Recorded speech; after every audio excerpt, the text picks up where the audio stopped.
Comment avoir plus de chance dans ta vie et attirer tout ce que tu souhaites. Je vais te partager mes meilleures techniques pour être plus chanceuse, pour être chanceuse mais pour de vrai, les règles autour du Lucky Girl Syndrome et évidemment mon histoire personnelle et à quel point on peut dire que je suis quand même chanceuse.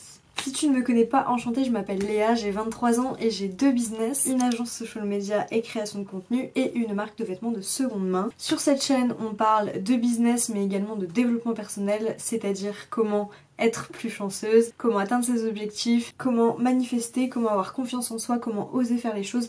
Bref, on attaque tout de suite. Qu'est-ce que le Lucky Girl Syndrome? Alors le Lucky Girl Syndrome, c'est juste une nouvelle forme de manifestation. En fait, c'est le fait de reprogrammer ton cerveau pour te répéter que tu es parfaite comme tu es, que tu es assez intelligente, que tu mérites, que tu es capable de réussir. Je mérite tout ce que je désire. L'idée, c'est que toutes nos pensées, nos manières de voir les choses et tout ce qui se passe en nous deviennent réalité. En fait, si tu penses que tu n'es pas capable de faire quelque chose ou de faire telle ou telle chose, alors tu ne feras rien parce que tu seras bloqué par la peur. Le Lucky Girl Syndrome, c'est de croire et même d'être persuadé que tu as tout le temps de la chance, que tu es abondant en termes de chance. Parce que du coup, ta pensée va créer ta réalité. À l'inverse, si tu passes ton temps à t'auto-saboter, à te critiquer, à penser que tu n'es pas capable, à mal te parler, alors tu n'auras pas les opportunités dont tu rêves. Elles pourront pas se présenter à toi parce que tu ne seras pas réceptive. Prenons un exemple, si tu penses que la manifestation c'est juste du privilège, que ça marche pas, qu'il faut être réaliste parce que dans la vie il faut juste travailler pour obtenir ce qu'on veut et ce qu'on mérite, que quand quelque chose ne fonctionne pas pour toi ou ne va pas pour toi, c'est pas ta faute, c'est la faute du système, c'est la faute de telle personne, ou c'est parce que t'as pas assez d'argent, ou c'est parce que t'as pas assez ci, t'as pas fait assez ça, bla bla bla. Alors je t'apprends que tout ça ce sont des croyances limitantes. C'est-à-dire que cette manière de penser, cette manière de voir les choses bloque littéralement ce qui peut venir à toi et ce qui doit venir à toi. Elle bloque en fait ton plein potentiel en envoyant le message à ton cerveau comme quoi tu n'es pas assez, tu ne peux pas obtenir ça, tu n'es pas assez jolie, tu n'as pas les capacités de, etc. Et penser que ce système de manifestation de Lucky Girl Syndrome c'est complètement timbré, c'est aussi une croyance limitante. Alors pour un peu de contexte, je ne viens pas du tout d'une famille riche, j'ai pas grandi dans la famille parfaite, j'ai pas eu l'argent pour faire tout ce que je voulais quand je voulais. Attention, par contre, ma maman s'est très bien occupée de moi, voilà, tout va bien.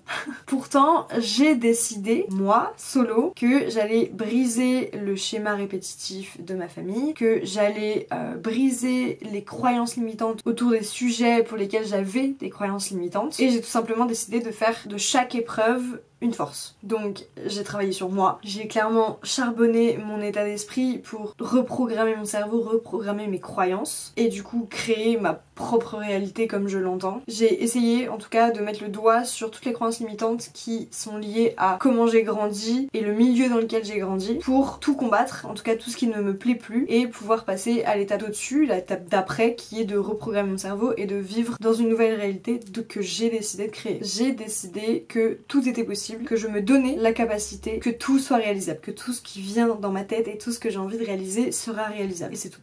C'est tout. Le plus important pour moi, selon moi, c'est de ne pas se mettre de limites. Concrètement, il n'y a aucune limite qui n'existe si ce n'est celle que tu te mets toi-même. Dans le Lucky Girl Syndrome, t'as pas besoin d'être experte en manifestation ou je ne sais quoi, t'as juste besoin de croire en ce que tu veux jusqu'à sa réalisation et de mettre en place des actions qui vont dans ce sens. Sans penser à est-ce que j'en suis capable, est-ce que je le mérite, est-ce que j'ai assez travaillé pour, est-ce que telle ou telle personne aurait fait pareil, est-ce que ça va rendre heureux telle ou telle personne. Tout ça, on s'en fout. C'est des choses avec lesquelles tu as pu grandir, des croyances avec lesquelles tu as pu grandir, mais on s'en fout de savoir si ça plaît à telle ou telle personne du moment que ça te plaît à toi. Et on s'en fout de savoir si tu te sens assez méritante, capable, blablabla, parce que de toute façon tu l'es. Si la pensée est venue à toi et que tu mets les actions en place et que tu es prête pour ça. Si tu veux en savoir un peu plus sur ce système de manifestation, de mettre en place des actions concrètes, etc.,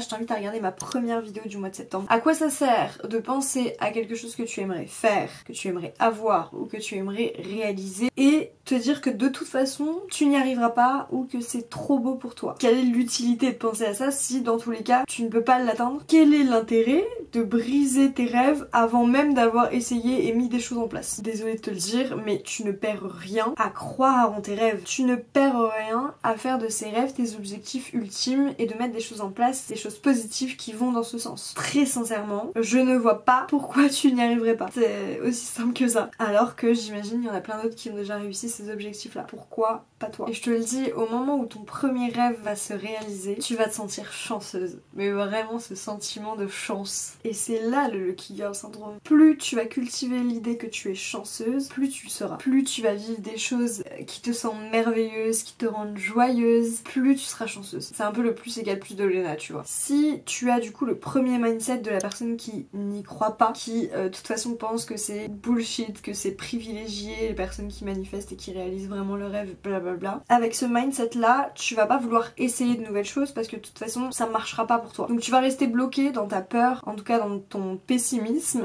et tu vas rien tenter de nouveau et du coup tu vas pas aller effectivement à l'endroit où tu aurais aimé aller si tu n'avais pas mis ces barrières, mis ces croyances limitantes. Mais si tu as le deuxième mindset de la Lucky Girl Syndrome, tu vas littéralement créer masse opportunités en t'autorisant à réaliser tes rêves, en t'autorisant à oser tout simplement. Et avec ce deuxième mindset, ce Lucky Girl Syndrome, tu te sentiras abondante, magnétique, heureuse et clairement chanceuse. Je sais que beaucoup disent que c'est de la positivité toxique, que c'est dangereux de voir tout ça sur les réseaux sociaux, etc. Mais premier degré, expliquez-moi ce qui est dangereux.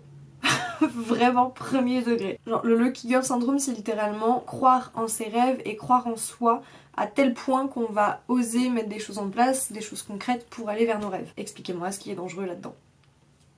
Le Lucky Girl Syndrome, c'est croire en soi, c'est croire en ce que tu veux réaliser et t'auras déjà fait la moitié du chemin. Parce que en t'autorisant à croire, tu vas oser aller vers les opportunités qui s'ouvrent à toi. Si je n'avais pas cru en moi, si je n'avais pas cru en ma chance, je ne serais jamais partie de la maison familiale à mes 17 ans. Et en plus à plus de 800 km de chez moi. Si je n'avais pas cru en moi, ni en mes rêves, ni en ma chance, je ne serais jamais partie vivre à l'étranger à mes 19 ans. Je n'aurais pas non plus osé lancer mon premier business à mes 22 ans. Et si tu penses que je suis privilégiée par l'argent, c'est faux. Certes, on va pas se mentir, j'ai des privilèges parce que je suis née en France, parce que j'ai un toit sur la tête, mais non, je n'ai pas le privilège de l'argent. C'est pas ça qui m'a fait réussir et qui m'a fait oser. À 17 ans, j'étais boursière à l'échelon le plus haut possible. À mes 19 ans, j'ai travaillé 4 mois tout l'été, j'ai eu aucun été pour pouvoir partir à l'étranger. Et à 22 ans, j'ai lancé mon business en étant à découvert et en touchant 400 € de chômage par mois. C'est tout. Juste, en fait, je me laisse pas le choix. À mes yeux, rien ne peut m'arrêter, rien ne peut arrêter l'abondance d'opportunités, rien ne peut arrêter mes rêves en fait. J'ai décidé que tout ce qui m'arrive, je le mérite et j'ai décidé de ne mettre aucune limite à mes rêves. Rien n'est trop grand, rien n'est trop beau parce que je l'ai décidé pour moi. C'est tout l'inverse de l'énergie du manque. Cette énergie où tu penses constamment à ce que tu pourrais avoir si tu faisais ça ou ça. Et cette énergie où tu vas constamment penser en termes de besoin. J'ai besoin de ça, il me manque ça. Et être chanceuse, c'est être sûre que telle chose, tu vas l'avoir parce que tu l'as déjà. Parce qu'il y a une version de toi qui l'a déjà. Encore une fois, je t'invite à regarder ma première vidéo où je parle aussi de ça. Alors bon, concrètement, comment est-ce que j'ai fait pour être dans cette Lucky Girl Syndrome? Premièrement, j'ai fait une liste de vœux, une liste d'objectifs, une liste de rêves, comme tu veux, qui évidemment n'a aucune limite. Ça veut pas dire que j'ai 1000 vœux, mais ça veut dire que j'ai des gros vœux. Quelques exemples du coup d'objectifs qui selon moi n'ont aucune limite. Tu veux lancer ton business, tu veux acheter ta maison, tu veux faire le tour du monde, tu veux voyager dans tel pays, nos limites. Deuxième technique, je visualise chaque jour mes rêves dans ma réalité actuelle. Imagine-toi dans ce quotidien à quoi tu ressembles, comment est ta vie, où est-ce que tu vis, comment est ta maison. Bref, perso, j'ai carrément instauré une routine où chaque matin, soit quand je me maquille, soit quand je prends ma douche, ça dépend, je me visualise sur ma journée entière. Où est-ce que je me réveille, comment est ma chambre, comment est mon dressing, comment est ma salle de bain, qu'est-ce que je fais après m'être réveillée, qu'est-ce que je mange, tout, comment je m'habille, je vais au travail dans ma voiture, voiture, je quitte mon quartier où est-ce que j'habite, je rejoins ma collègue qui est ma collègue, où est-ce que je travaille, quels sont mes bureaux, qu'est-ce que je fais dans la journée, quelles sont mes tâches, à quoi ressemble mon quotidien, qu'est-ce que je mange, qui est-ce que je vois le soir dans mes amis, qu'est-ce que je fais comme loisir, bref, je visualise ma journée entière et du coup je le fais tout le temps, tous les jours, toute la semaine, comme ça je peux visualiser aussi mes jours de week-end, je peux visualiser mes jours off, je peux visualiser différents jours de taf puisque mon taf est très changeant et que j'ai 2 entreprises aujourd'hui et je trouve ça trop bien, je kiffe parce que chaque matin ça me rappelle pourquoi je vais vivre ma journée et je le vis littéralement pour arriver à ce stade qui est dans ma tête, que je rêve tous les jours et que je suis en train de mettre en place dans ma réalité. Ça me met dans une énergie hyper abondante, hyper positive. Troisième technique, ça va être d'écrire des affirmations positives. Ça veut simplement dire que tu écris au présent des choses que tu souhaites, comme si tu l'avais déjà du coup. Par exemple, si tu veux être influenceuse et que tu veux travailler avec la marque Rare Beauty, tu vas écrire: je suis une influenceuse très reconnue en France ou à l'international, comme tu veux. Je suis tellement une influenceuse à succès que j'ai la chance d'être invitée à un voyage presse avec Rare Beauty à tel endroit pour travailler et discuter d'un contrat à long terme avec eux. J'ai un peu inventé mais tu vois l'idée. Tu tournes tous tes vœux au présent et tu les tournes dans une phrase positive. Surtout pas de négation. Autre exemple, si tu viens de rompre par exemple et que tu veux passer à autre chose et simplement te sentir bien, tu peux écrire je suis très heureuse depuis que je suis seule, j'ai la chance de me retrouver et d'apprécier ma propre compagnie, je me sens libre et je ne pense plus à ma relation passée. Donc ça c'était un peu mes 3 façons de rentrer vraiment dans ce Lucky Girl syndrome, mais il y a aussi 2 choses que je voudrais dire. C'est un peu les 2 choses à savoir concernant ce Lucky Girl syndrome. Premièrement, c'est comme une manifestation classique, il faut se détacher des choses. Donc certes, tu vas visualiser, certes, tu vas écrire des affirmations, mais tu dois avant tout y croire et être persuadé que c'est en chemin. Donc ça ne sert à rien. C'est même contre-productif de overthink sur comment ça va arriver, pourquoi ça va arriver, où ça va arriver, quand ça va arriver.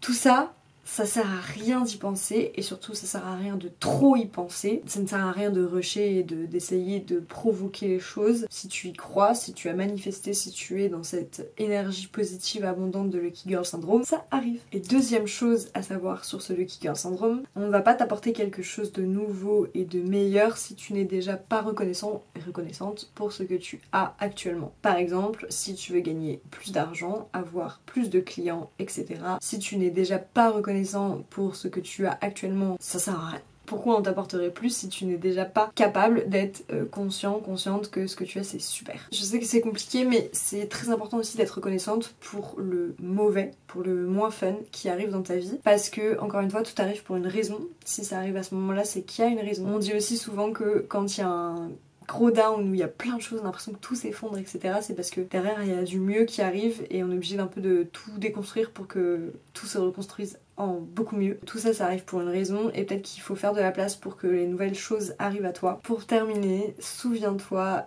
qu'il faut que tu crois en toi parce que personne ne le fera à ta place. Et crois surtout en tout ce que tu penses, tout ce que tu dis et tout ce que tu fais. Merci beaucoup d'avoir suivi cette vidéo. J'espère sincèrement que ce Lucky Girl Syndrome arrive en toi. Si t'as des questions, n'hésite pas à me les mettre en commentaire. Tu peux me suivre sur Instagram aussi. Bisous!